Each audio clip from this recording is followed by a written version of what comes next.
प्रत्यादि Hathaway तापत्रय विनाशाय श्री कृष्णाय वयम नमः।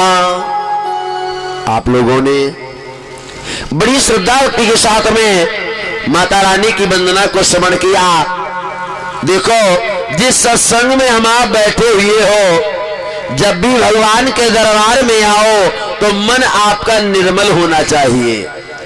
मन अगर गंदा होगा तो कल्याण नहीं होगा। भगवान कहते हैं, निर्मल मन जन सो मोहि पावा, मोहि कपट छल छिद्र न भावा। भगवान कहते हैं मन निर्मल होना चाहिए।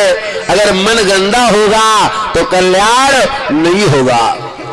जैसे एक बार एक नदी है और उस नदी में एक केवट नाव चला रहा, ध्यान देना, केवट नाव चला रहा है और उस नदी में 3 लोग बैठे हैं जो पढ़े लिखे हैं। एक मास्टर साहब हैं, एक भूगोल के अध्यापक हैं, एक लेखपाल भैया है।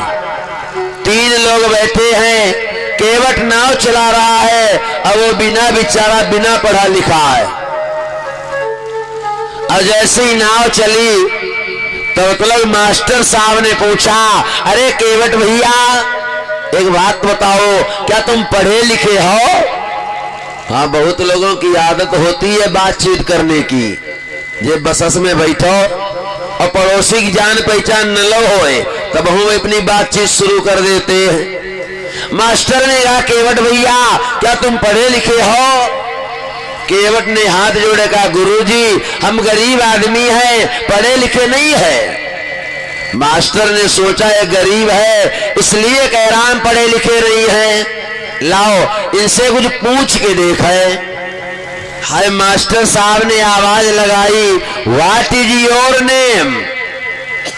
जैसे ही कहा व्हाट इज योर नेम, यानी तुम्हारा क्या नाम है? अब केवट बेचारा बिना पढ़ा लिखा, केवट ने हाथ जोड़े, बाबूजी, क्या गाली दे रहे हो? मास्टर ने समझ लिया है बिना पढ़ा लिखा है। मास्टर ने कहा, जाओ केवटो, तुम बिना पढ़े लिखे हो इसलिए तुम्हारी 25% जिंदगी बेकार चली गई। भाई, पढ़े लिखे नहीं हो तो 25% जिंदगी बेकार चली गई। तब तलक नाव और आगे बढ़ गई। जो भूगोल के अध्यापक बैठे हैं उन्होंने पूछा है, केवटो, क्या तुम बता सकते हो भारत के नक्शे में श्रीलंका कहां पर है? केवट कहने लगा, गुरुजी, हमें क्यों परेशान कर रहे हो, हम पढ़े लिखे नहीं है। मास्टर ने कहा, जाओ केवटो, तुम पढ़े लिखे नहीं हो इसलिए तुम्हारी 25% जिंदगी और बेकार चली गई। केवट का लगा, कितनी जिंदगी बची महाराज? कहा केवल 50%। ध्यान देना। तब तक नाव और आगे बढ़ गई। अब लेखपाल भैया बैठे थे, उन्होंने पूछा है, केवटो, क्या तुम बता सकते हो भारत के नक्शे में श्रीलंका कहां पर है? केवट का लगो, बाबूजी, हमें परेशान न करो, हम पढ़े लिखे नहीं है, नहीं मालूम है। तो उन्होंने भी कह दिया, तुम्हारी 25% जिंदगी और बेकार चली गई।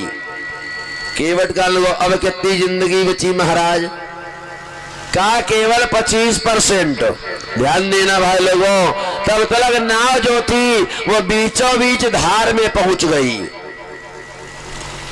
केवट ने कहा, मास्टर साहब, अरे लेखपाल भैया, तुम लोग ये बताओ, क्या तुम पानी में तैरना जानते हो? बोलो गोविंद भगवान की। मास्टर ने कहा, भैया हम नहीं जानते हैं। अरे लेखपाल, तुम्हारी जरी पड़ेगी, देखो कितना पानी भरा है। कहा भैया हम नहीं जानते हैं। केवट का लोगों, सुनो भाई, हम बिना पढ़े लिखे थे, हम पढ़े लिखे नहीं थे, लेकिन हमारी 25% जिंदगी बच गई। लेकिन महाराज, तुम्हारो पत्ता ही साफ। केवटो नाव से कूद जाता है और अहंकारी लोग उसी नदी में डूब जाते हैं। बोलो गोविंद भगवान की। कहने का अर्थ यह है, अगर मन में अहंकार रहेगा तो कल्याण नहीं होगा। पहले अहंकार को दूर करो। सब लोग प्रेम से मधुरमयी आवाज में प्रभु नाम बोले और फिर आप लोग कथा श्रवण करें। सब लोग